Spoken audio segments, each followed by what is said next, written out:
That's how I took my phone and went to see. Guys, you won't believe what I read. They had denied my application to the university. Hello guys, welcome back to my channel. It's your girl IAmCleopatra O, and I'm back here with another video. So as you've seen from the title of this video, I'll be talking about studying in Germany as an EU citizen. I'm sure that there are a lot of friends of mine here that for sure will be thinking that how is it to study in Germany, and what are the processes that one has to basically go through to study in Germany. So if you're interested in knowing more about this, then please stay tuned.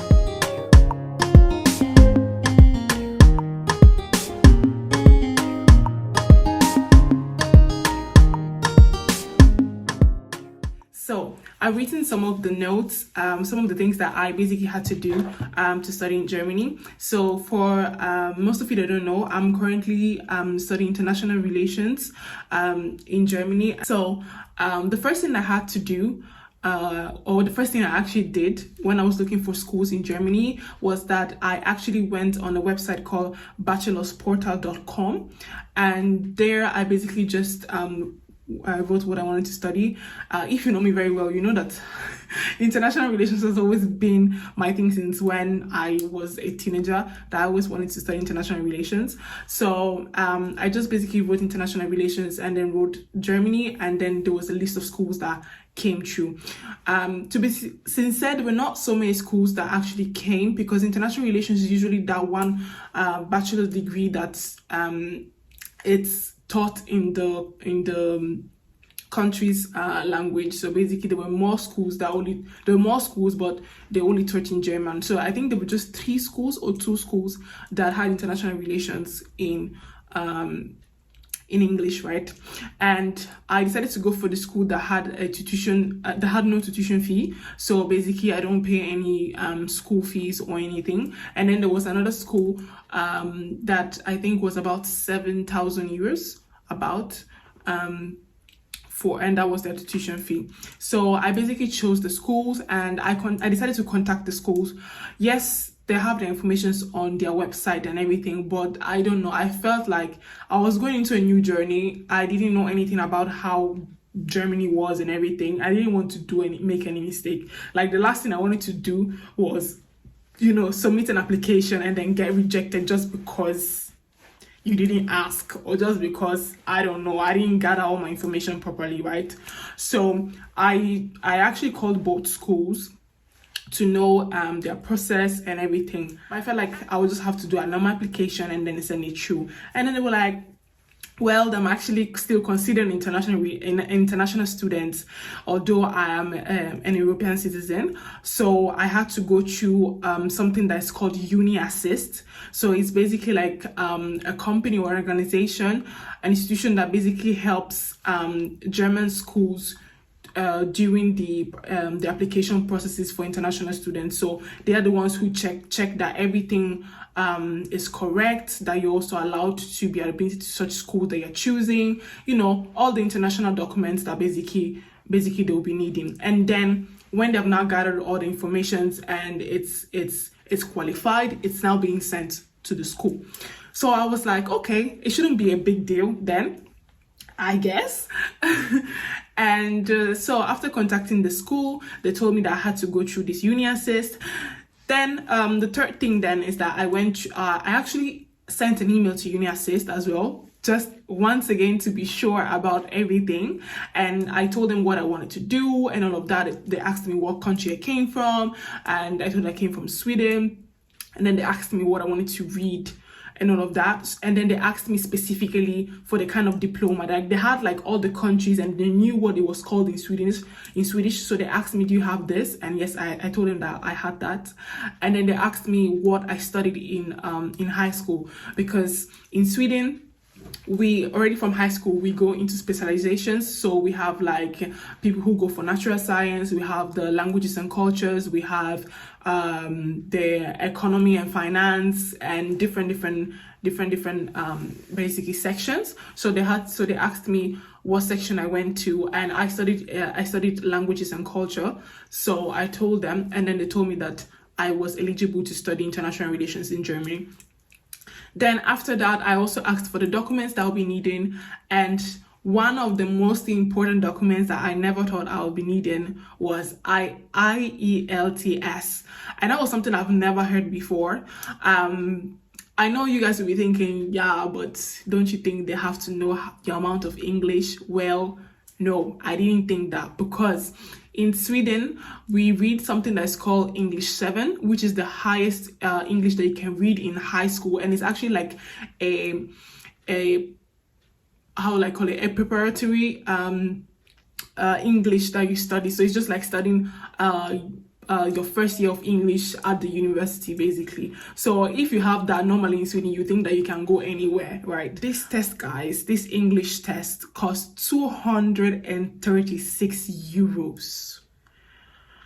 I was like, say that again, please.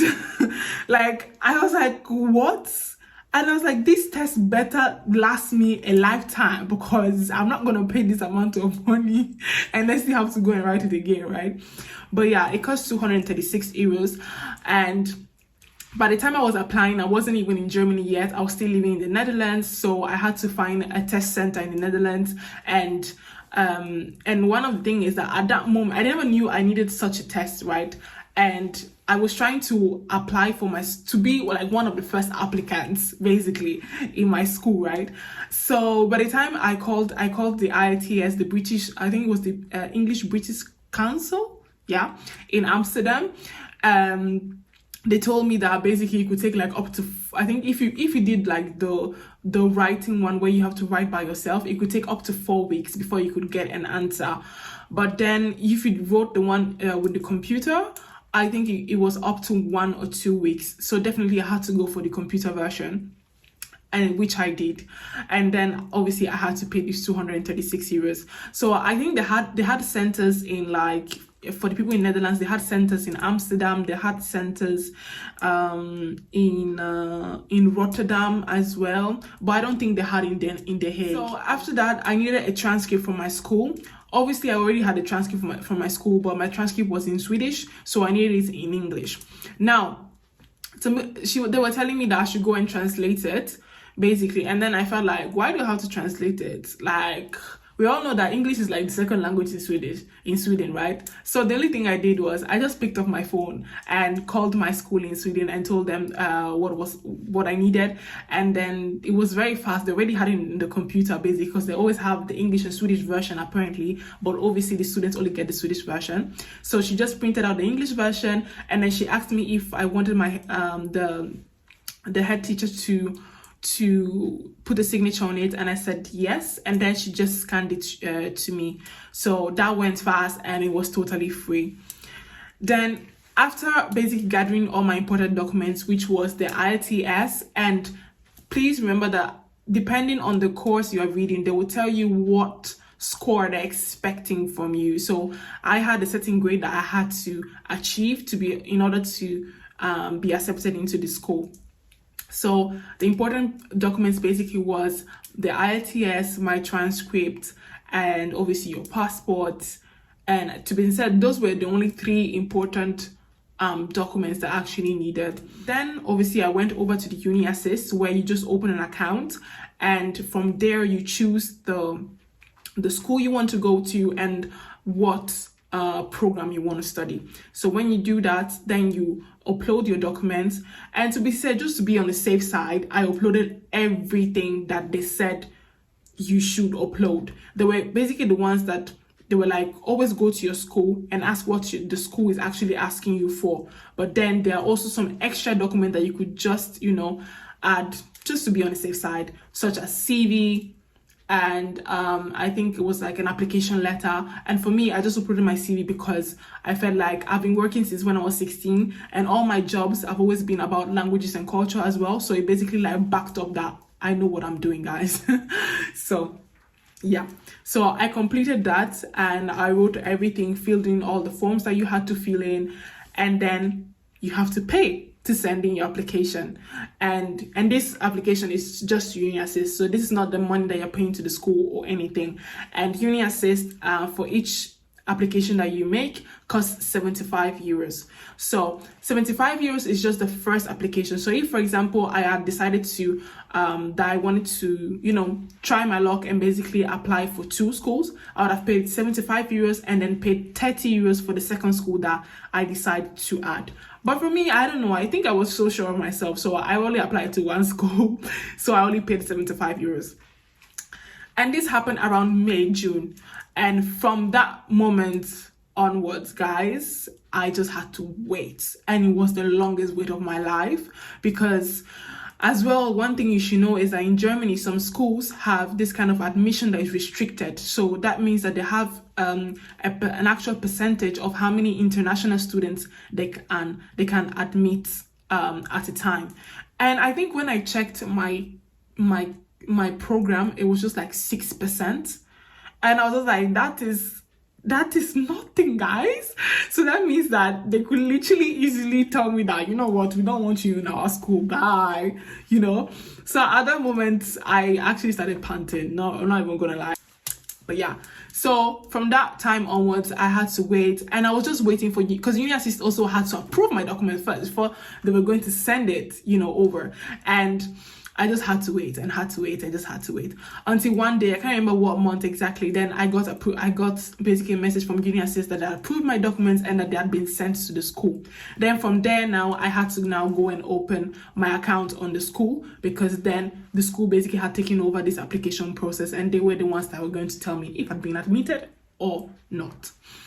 Guys, I went to Nigeria in August, and trust me, while I was there, I was always on my phone. Like, I remember every morning, my sister-in-law would be like, have they replied? My father would be like, have they replied? I'm like, no. I remember even calling my school from Nigeria, to ask them that, what's up, this August, you guys were supposed to reply us in August. Like, what is happening? School is next month. I've not heard anything. I've not heard anything. Like, what's happening here? And then they were telling me, oh, well, that actually is going to be, I think they said it was going to, all the answers were going to come from middle of August, thereabout, something like that. So I felt like, okay, no problem then. Let's see what God has for us. But I felt like, you know what, God is not going to fail me. It's not going to fail me. So yeah, so I remember when, we just came, like, the day we came back, we didn't want to go home. So we literally like lodged at the closest hotel at the airport. So we just stayed there. And I remember just leaving our bags, and I just told my husband that it's been already 2 weeks. Like, what is happening? These people have not replied me, blah, blah, blah, blah. And then he was like, you know, chill, la, la, la, la. So as soon as I just said that, I just saw that I got an email, and it was my school. And I was like, oh my God. And they were like that the result is out and I should just go and see if I'd been admitted or not. That's how I took my phone and went to see. Guys, you won't believe what I read. They had denied my application to the university. Like, it was so sad. Like, I literally cried. I told my husband, why would God do this to me? Why? Who sent me to come and study? To come and study in Germany? Who sent me? Blah, blah, blah. And I have to call this school. But guys, you won't believe that 2 minutes later, I got another email. And then when I checked the email, they told me that, sorry, that was a mistake. And I had been admitted to the school, guys. And I was like, God! I was like, God, guys. But yeah, this is unfortunately the things that you have to go through when you're going to study in another country that is not yours. Even though you are an European citizen, they will treat you as an international student. So you will have to go through almost the same thing that an international student will have to go through, except that I think the only difference is that you don't need any funds. You don't have to show that you have enough funds to basically, you know, cover the school fees, and you don't need a visa, so you wouldn't have to stress with any embassy, stress. But yeah, guys, I hope this video has been helpful. So if you're thinking of studying in Germany and you're a European citizen, please, anytime you contact the school, ask them if you need if you have to go through Uni Assist. Most of the schools, to be honest, all the schools I've heard so far go through Uni Assist, but always confirm that they go through Uni Assist, so that maybe you can actually find that one school that doesn't go through Uni Assist, and then it will be able to be easier for you. And also another thing I would say, if you're also thinking of coming to study internationally and you have not gone to school in English previously, please do your IELTS as soon as you can. It took me almost a month to find an available appointment, and that could stress you out. But yeah, guys, thank you for watching thus far, and you guys are so amazing. Please keep on liking, keep on commenting, and keep on subscribing, guys. It's almost 2022. We should learn how to support. But anyways, I'm gonna catch you guys on my next one. Stay safe. Bye.